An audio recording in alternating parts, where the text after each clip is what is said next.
बच्चों, hope you are fine. हम जैसे अकाउंटिंग इक्वेशन के बारे में डिस्कस इसमें रेशियो शेयर्स के बारे में डिस्कस कर रहे थे।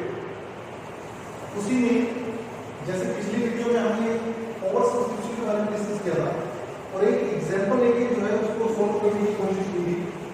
एग्जांपल्स में आपने देखा था कि किस प्रकार से हम जो है वो एक्सेस मनी निकालते हैं और उसको आगे यूटिलाइज करते हैं।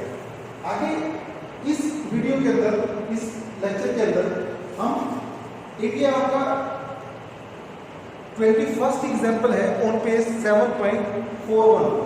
जैसे ये एग्जांपल हमने पिछले उसमें भी डिस्कस किया था।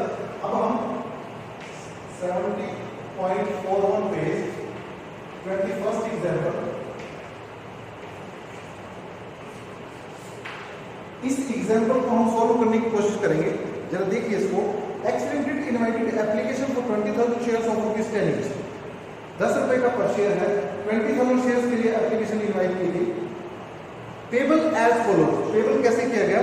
₹3 on application, ₹3 on application, ₹2 on allotment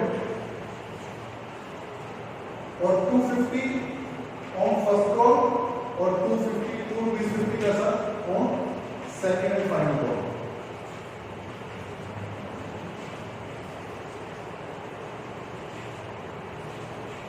इस तरीके से ये पैसा जो है वो मंगवाया है। अब यहां पे उसके बाद वो कहता है पब्लिक अप्लाइड फॉर 30,000 शेयर्स। 30 का शेयर के लिए एप्लीकेशन में रिसीव हुई, जिसमें से हमने जो हमको 20,000 शेयर्स अलॉट करने हैं और उनको अलॉटमेंट कैसे की गई? वो अलॉटमेंट देखिए इसमें सिंपल की गई। 8,000 एप्लीकेंट्स को फुल अलॉट किए गए, 16,000 को 12,000 शेयर्स अलॉट किए गए और 6,000 एप्लीकेंट्स को कुछ भी अलॉटमेंट नहीं किया गया। उनको लेटर ऑफ इंटेंट भेज के जो है उनको रिजेक्ट कर दिया। अब ये क्वेश्चन है और इस क्वेश्चन में बेटे हमने वर्किंग नोट्स जो है वो प्रॉपर बनाने हैं। उन वर्किंग नोट्स के उस पे देखिए, सबसे पहले हम ये देखेंगे। देखिए यहां पे एक चीज ध्यान रखना, जो आपने वर्किंग नोट बनाने हैं वो सिर्फ और सिर्फ जो एक्सेस यानी जिन एप्लीकेंट्स को प्रोरेट अलॉटमेंट की गई है, वर्किंग नोट आपने सिर्फ उसका बनाना है। उसके पैसे को एडजस्ट करना है। बाकी का पैसा या वो वापस हो जाएगा, जिसको कुछ भी अलॉटमेंट हुई उसको जो है हम वापस कर देंगे। अब ये इसकी एडजस्टमेंट हमने किस प्रकार से एडजस्टमेंट करनी है उसके लिए देखिए, पहले एक्सेस मनी निकालनी है। एक्सेस मनी, अब देखिए 60,000 एप्लीकेंट्स थे, इनको 12,000 शेयर अलॉट हुए तो 4,000 पे 4,000 शेयर्स थे ₹3 के हिसाब से। कंपनी के पास 12,000 पे एक्सेस है, एक्सेस मनी जो है 12,000 है। अब हमने इस 12,000 एक्सेस मनी को उनकी फर्दर आगे अलॉटमेंट और कॉल्स मनी पे एडजस्ट करना है। अब वो कैसे एडजस्ट करेंगे? सबसे पहले देखिए, due on allotment on 12,000 shares. 12,000 shares पे अलॉटमेंट पे कितना पैसा ड्यू करेंगे हम? 12,000 मल्टीप्लाइड बाई, देखो अलॉटमेंट की वैल्यू कितनी है? ₹2, यानी 24,000 जो है वो ड्यू करेंगे, जिसमें से एडवांस हमारे पास आया हुआ है, जो एक्सेस मनी आई हुई है वो 12,000 है। यानी मेरा कहने का मतलब क्या है? अब देखिए इसमें मैं थोड़ा ट्विस्ट करके दिखाऊंगा, उस चीज को समझना, कंफ्यूज मत हो। यहां पे क्या है कि अलॉटमेंट में हमने जिनके पैसे फालतू आए हुए हैं, एक्सेस मनी जो आई हुई है, उनसे जब हम अलॉटमेंट बनाएंगे तो अलॉटमेंट की मनी उनसे ज्यादा मंगवानी है और उनके एक्सेस मनी कम है। तो इस सिचुएशन में उनकी एक्सेस मनी, सारी की सारी एक्सेस मनी अलॉटमेंट में ही यूज हो जाएगी। पर अगर किसी सिचुएशन में उनकी एक्सेस मनी अलॉटमेंट में यूज ना हो, यानी अलॉटमेंट की मनी कम हो और एक्सेस मनी ज्यादा हो, उस सिचुएशन में जो उसके बाद अलॉटमेंट की मनी यूटिलाइज करने के बाद जो एक्सेस मनी बचेगी उसको हमने आगे फर्स्ट कॉल और फिर उसके बाद अगर पैसा बचता है, एक्सेस मनी बचती है, तो उसको सेकेंड एंड फाइनल कॉल के अंदर एडजस्ट करना है। और मैंने आपको पहले भी बताया था पिछले वीडियो में भी, अगर हम एक्सेस मनी को यूज नहीं करते हैं, एक्सेस मनी को वो सारी एप्लीकेशन अलॉटमेंट देने के बाद में एक्सेस मनी बच जाती है, तो उसको हमने क्या करना है, उसको हमने आगे रिफंड कर देना। तो यहाँ पे 12,000 उसके एक्सेस हुए थे और 24,000 उनसे अलॉटमेंट में लेने थे, तो यानी जो सारा का सारा पैसा जो है वो अलॉटमेंट में होगा। तो यहाँ पे हम इसकी एंट्रीज कैसे करेंगे, जरा समझिए बात को।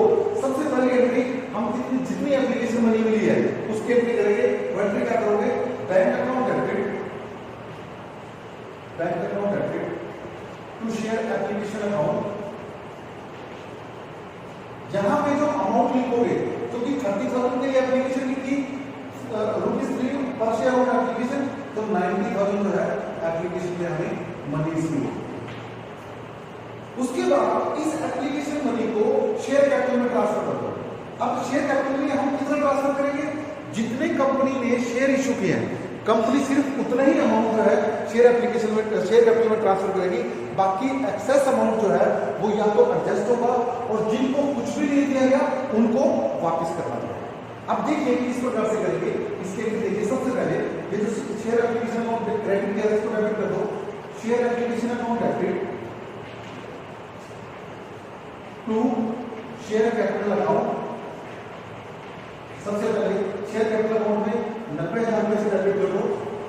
कैपिटल अकाउंट में जितने शेयर कंपनी ने अलॉट करते हैं, कंपनी ने कितने शेयर अलॉट करे, 20,000, तो 20,000 पे ₹3 पर शेयर के हिसाब से कंपनी के 60,000 जो है वो उसके कैपिटल में चले जाएंगे। उसके बाद आप ये देखिए एक्सेस अमाउंट हमारे पास 12,000 रुपया है। एक्सेस अमाउंट वैसे तो देखा जाए 36,000 रुपया है, पर उसमें से 12,000 रुपए का एक्सेस अमाउंट बेटे वो अमाउंट है जिसको कंपनी ने फर्दर आगे एडजस्ट किया। तो इस जो ये एडजस्टमेंट की गई है, ये एडजस्टमेंट कहाँ की गई है, हमने यहाँ पे 20 में दिखाया। तो ये जो 12,000 रुपए है, कंपनी जब उनसे उन एप्लीकेंट से जब अलॉटमेंट मनी बुलाएगी तो उनका 12,000 रुपए उस अलॉटमेंट की मनी में सारा का सारा एडजस्ट हो जाएगा। तो इस अमाउंट को जो है अलॉटमेंट में ट्रांसफर करो to share allotment account, to share allotment account. यहाँ पे ये 12,000 रुपए। उसके बाद जो पैसा वापस किया टू बैंक अकाउंट उसको वापस कर दो। मुझे आ रहा था 24,000, 24 का जाएगा, सॉरी 18,000 कैसा है, क्योंकि 6,000 एप्लीकेंट्स हैं और ₹3 के साथ से उन्होंने पैसा मिला है, तो 18,000 ही वापस करेंगे, जितना पैसा है उतना ही वापस करेंगे। और ये जब 90,000 और ये 90,000, इस तरीके से आपने जो ये एंट्री करेंगे। उसके बाद जब आप अलॉटमेंट की एंट्री करोगे तो सबसे पहले आप अलॉटमेंट को ड्यू करोगे। जब अलॉटमेंट को ड्यू करते हैं तो एंट्री क्या करते हैं, share allotment account debit to share capital account. अब share allotment account debit to share capital account उस अलॉटमेंट मनी को ड्यू कर देंगे। वो कितने से ड्यू करेंगे, ड्यू देखो ₹2 अलॉटमेंट में लगाए गए, ₹2 हमने कहा 20,000 मल्टीप्लाई बाय 2, 40,000 को हम ड्यू कर देंगे। Share allotment account debit to share capital account, यहाँ पे 40,000 से अमाउंट जो है वो ड्यू कर देंगे, क्योंकि ₹2 अलॉटमेंट। उसके बाद जब आप रिसीव करोगे, अब यहाँ पे रिसीव सारा का सारा नहीं होगा, bank account debit, bank account चूंकि 12,000 तो ऑलरेडी हमें मिल चुकी है, तो इसका मतलब जो बाकी का अमाउंट है 28,000 वो हमें मिलेगा। Bank account debit to share allotment, allotment में हमें मिल रहा है 28,000। ये चीज आपको बेटे इसलिए ध्यान रखनी बहुत जरूरी है और ये आपके लिए बहुत इंपॉर्टेंट है। इस अमाउंट को आपने इसमें ध्यान रखना है कि आपने जितना अमाउंट यहाँ पे रिसीव होगा अलॉटमेंट पे वो अमाउंट आपने दिखाना है। उसके बाद बाकी जो एंट्रीज हैं वो आपकी सेम रहेंगी। कैसे, जब आप फर्स्ट कॉल करोगे तो एंट्री पहले फर्स्ट कॉल को ड्यू करोगे, उस फर्स्ट कॉल को जब ड्यू करते हो तो उस केस में आप एंट्री क्या करोगे, share first call account debit to share capital account. वो जब ड्यू करोगे तो आप ₹2.50 से करोगे। ₹2.50 पर शेयर का मतलब क्या है, 20,000 शेयर है, 20,000 मल्टीप्लाई बाय 2.50 तो वो हमारे 50,000 रहते हैं। तो 50,000 रुपए को आप ड्यू करोगे, share first call account debit to share capital account 50,000 रुपए। और सी, अब क्योंकि कोई एक्सेस अमाउंट नहीं है हमारे पास, वो कहता है ऑल मनी यू रिसीव। तो इसका मतलब क्या हुआ, जितने पैसे कंपनी ने मंगवाए वो सारे के सारे मनी जो है कंपनी को रिसीव हो चुके हैं। तो हम उसकी एंट्री क्या करेंगे, bank account to share first का अकाउंट 50,000 रुपए से इसको हम एंट्री कर देंगे। उसके बाद नेक्स्ट एंट्री हमारी शेयर सेकंड एंड फाइनल का account debit to share capital account पहले ड्यू करेंगे, वो भी 2.5 रुपए से है तो 50,000 रुपए से वो भी ड्यू करेंगे। और उसके बाद जब रिसीव करेंगे bank account debit to share second and final का account debit to bank account debit to share second and final का अकाउंट वो 50,000 रुपए से उसकी एंट्री करेंगे। यानी जो फर्स्ट कॉल किया और सेकंड एंड फाइनल कॉल किया है वो सिंपल एंट्री है, जैसे आप पहले करते थे वो सिंपल, क्योंकि बाकी सारा अमाउंट मिल चुका है, जो एक्सेस अमाउंट है वो एडजस्ट हो चुका है, जो जिनको हमने कुछ नहीं दिया उनको हमने वापस कर दिया है, तो उसमें जो है एक्सेस अमाउंट कोई बचता नहीं है, तो वो सारा का सारा अमाउंट हम जो है उसमें ट्रांसफर कर देते हैं। तो इस चीज का आपने जो है इसके अंदर ध्यान रखना है। अब इस पॉइंट के बाद एक अलग पॉइंट है, उस चीज को थोड़ा ध्यान रखना है, वो मैं बताता हूं आपको क्या है। जब आपको कंपनी क्वेश्चन के अंदर ये कहा जाए भाई कंपनी ने एप्लीकेशन और अलॉटमेंट की मनी जो है इकट्ठी मंगवाई, तो उस सिचुएशन में आपने कैसे करना है, उस चीज को आपको ध्यान रखना है। अब यहाँ पे जब कंपनी एप्लीकेशन और अलॉटमेंट की मनी इकट्ठी मंगवाती है तो उस सिचुएशन में आपने क्या करना है, एक ज्वाइंट अकाउंट खोलना है। उस ज्वाइंट अकाउंट में क्या करना है, एप्लीकेशन और अलॉटमेंट को ज्वाइंट कर देना है। अब जैसे मान लो एप्लीकेशन पे 2 रुपए थे और अलॉटमेंट पे 3 रुपए थे, तो क्या करेंगे, जब भी आप एप्लीकेशन और अलॉटमेंट की उसको ज्वाइंट करने के लिए कहता है, यानी वो इकट्ठा अमाउंट बनवाने के लिए कहता है, तो उस सिचुएशन के अंदर आपने क्या करना है, सिंपल पहले एंट्री क्या करोगे, bank account debit to share application and allotment, ये इसको ज्वाइंटली इकट्ठा जो आपने इसमें शो करना है। और ये आपके 3 और 2 5 रुपए थे, तो 5 रुपए को आप जो है 20,000 शेयर थे तो 1 लाख ये टोटल अमाउंट को। और जब इसको आप ट्रांसफर करोगे तो एंट्री क्या करोगे, share application account debit, share application and allotment account debit to share capital account, यहां से ये 1 लाख है। इस तरीके से आपने जो है ये ज्वाइंट एंट्री जो है वो करनी है, कंबाइंड एंट्री। अगर वो ज्वाइंट एंट्री के लिए बात करता है तो आपने ज्वाइंट एंट्री इस टाइप से करनी है। इस चीज का आपने ध्यान रखना है। अब देखिए मैं आपको इसको बताता हूं, nowadays it is becoming common practice to open only 1 account. यहाँ पे 2 अकाउंट खोलने के बजाय, एप्लीकेशन का अकाउंट और अलॉटमेंट अकाउंट खोलने के बजाय कंपनी क्या करती है, वो एक ज्वाइंट अकाउंट खोल देती है, जिसके अंदर ज्वाइंट अकाउंट में क्या करते हैं, एप्लीकेशन और अलॉटमेंट का एक अकाउंट खोल देती है। तो उस सिचुएशन में इन सच ए case joint account named application and allotment account is opened and all entries relating to application and allotment are made in this account। उसके अंदर हम जो है वो उस टाइप की जो इनसे रिलेटेड एंट्री जो है सिर्फ जो ज्वाइंटली उनकी एंट्री जो है वो उसमें कर देते हैं। तो यहाँ तक आपका जो है ओवर सब्सक्रिप्शन का अमाउंट हो जाता है। और ये ओवर सब्सक्रिप्शन का अमाउंट बेटे इसके जो क्वेश्चन है आपके कम से कम ज्यादा नहीं 24 क्वेश्चन के भी बनेंगे। मैं बताता हूँ आपको क्वेश्चन कितने बनेंगे, हाँ 24 एक्सरसाइज तक बनेंगे।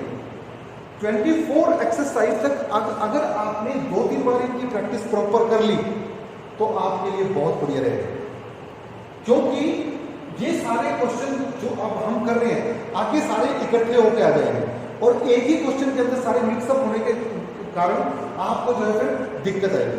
तो इसलिए इन क्वेश्चंस को अब बड़े एक कीनली वे में जो है आपने इन क्वेश्चंस को करना है ताकि आप इनको प्रॉपरली अच्छे तरीके से समझ सको। और जब ये क्वेश्चन समझ में आ जाए उसके बाद अगले क्वेश्चन करने में आपको बिल्कुल भी कोई परेशानी, कोई प्रॉब्लम नहीं आएगी। तो इन क्वेश्चंस को करने के बाद फिर आप जो है अगले क्वेश्चन जो है इजीली कर सकते हैं। नेक्स्ट वीडियो के अंदर हम 4 फीचर के बारे में डिस्कस करेंगे, ये बहुत इंपॉर्टेंट है। 4 feature of shares,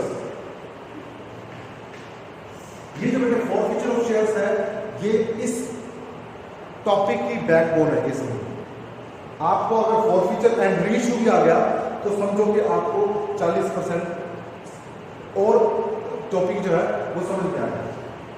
4 feature and reissue,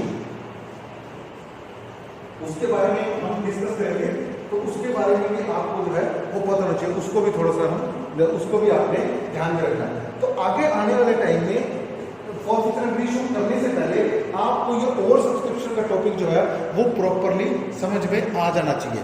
तो ये इसको जो है आपने यहीं तक, आज हम इसको यहीं पर रखते हैं और इसकी प्रैक्टिस ये 25 एग्जाम्पल एक्सरसाइज आपने एज असाइनमेंट जो है वो मेरे को सेंड करने हैं सारे सॉल्व करके। और जब भी आपको अगर कोई प्रॉब्लम आती है तो वो मेरे से आपने डिस्कस जरूर करनी है। Thank you.